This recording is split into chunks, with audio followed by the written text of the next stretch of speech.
So the football will be at the 25-yard line as this offense gets set to take over.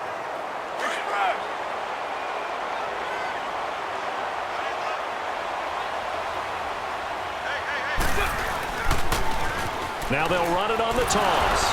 Muscles him off. Fights free yet again. And he'll wind up losing yardage here back at the 21-yard line. It's a loss of 4 there, bringing up second down.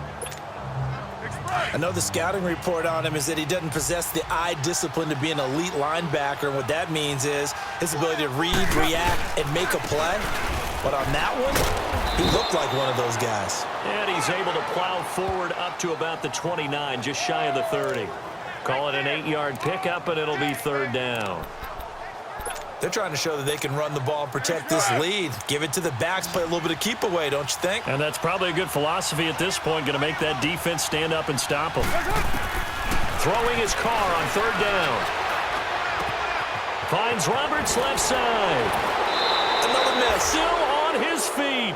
And they're able to convert on third with a solid gain of 23. Quarterbacks love slant routes because the receivers are breaking right into their line of vision, and receivers love them as well because they're getting the ball on the move and able to catch it and try and get upfield and gain additional yardage. And they'll run it here. And he's going to be stopped up at about the 47-yard line. Just a yard on the pickup there, and it'll bring up a 2nd and 9. Well, we saw him there trying to get it to the outside, trying to get to the perimeter, but not a whole lot of room there. But there's got to be one positive to that. If you keep moving laterally, creases tend to develop as the game moves on, and they can run it back inside later. Running it, Washington. He'll get only a couple down to the 44. Brandon, we talk all the time about those hybrid players, guys who could do more than one thing. And I think if you're playing strong safety in the NFL today, you are a true hybrid. Part linebacker, part cover guy. And coming up, sticking his nose in the mess there and making a nice play defensively. Now a play fake. Carr. And he can't quite pick it. No interception so far. That probably should have been their first, but at least it's fourth down. Not only was the call spot on, how about the execution of that defense right there? The zone was absolutely locked up tight. He was trying to force it in there on third down. But if there's a time to force it, he felt like he needed to make a play, right? Yeah, exactly right. Third down, you got to try and find something. There's nothing available there for him. Elsewhere at Arrowhead, they're in the third quarter. The Chiefs have...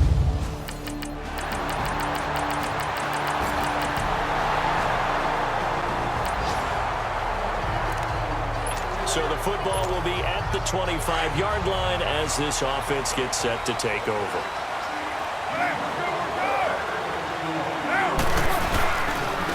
And they'll go on the ground. And an alley to run.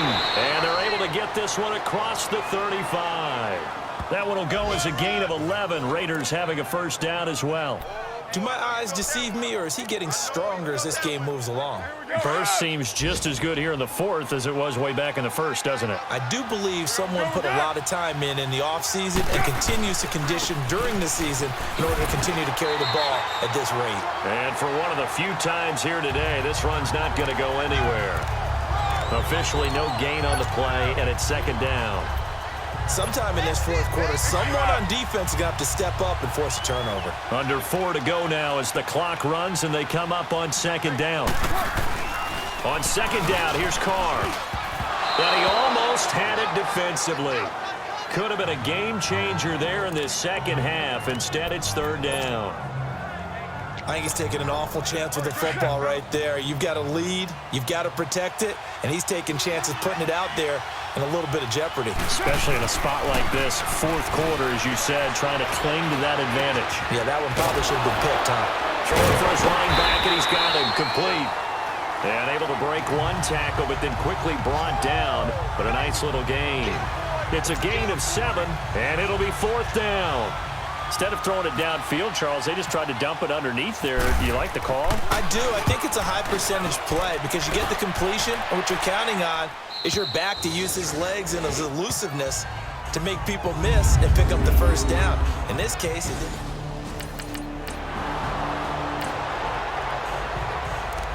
So this offense will head back out there, already in excellent field position thanks to the interception.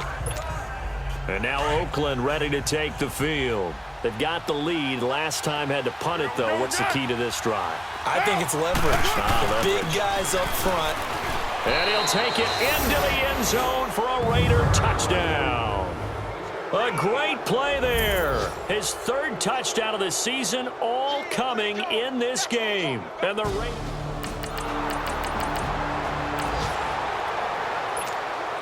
We are in the fourth and final quarter as the offense will have the football starting this drive, 1st and 10. And on the ground they go with a running back. And maybe a measure of revenge there. He's had his way in this one, but this time they get him behind the line. He'll wind up losing a yard on the play, and that'll bring up a 2nd and 11. So, Brandon, when this offense gathers together to watch tape for this game, they're going to be feeling pretty good about themselves until the coaches get upset about the play we just saw. But you know their defense is going to be, but we put up big points all game long. The defense is going to win one every now and then. That's it. That's what you want. Straight ahead, positive gain. Just keep that clock ticking. The Raiders on 3rd down. They've hit it 50%, 3 of 6 to this point. This will be 3rd and 6. They fake the handoff. Now Carr. And he finds Cook. And they get him down, but not before he takes it across the 40-yard line.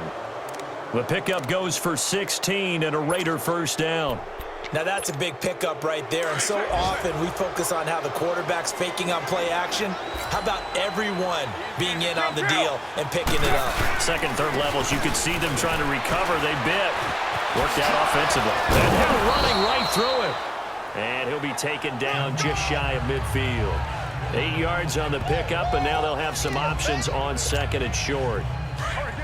Well, they'll take that every time with a lead. 1st down, 4th quarter, getting 8 yards. You love that. They will take it, and you have to ask the defensive guys, why did you give it? I mean, you know the situation. You're down, have to stop them, have to get the football back, but 8 yards on 1st down puts them back on their heels. And the big fella stuffed that one up in a big way. I think doubling him has to be a priority because you can't move up to the next level if you don't take care of him first. From midfield, here's Carr. He'll rifle this one deep right. He's got it at the 15. And he'll be marked down deep into Miami territory. And now we'll get a timeout here. They're able to stop it with 1 second to go in this game.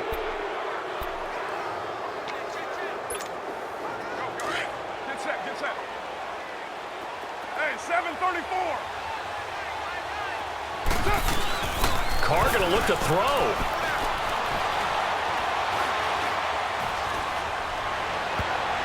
And this one incomplete. Well, apparently taking a knee is not in vogue. They're not able to add another touchdown on. And now the ball game is over.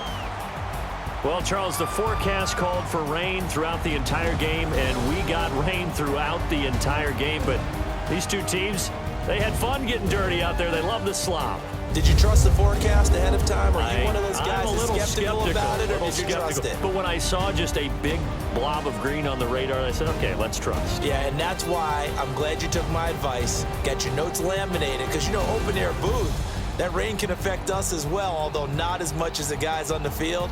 But let's face it, it's kind of fun to watch these types of games, isn't it? It is. By the way, how impressive is it that you travel with a laminator? I didn't even know there was a portable laminator.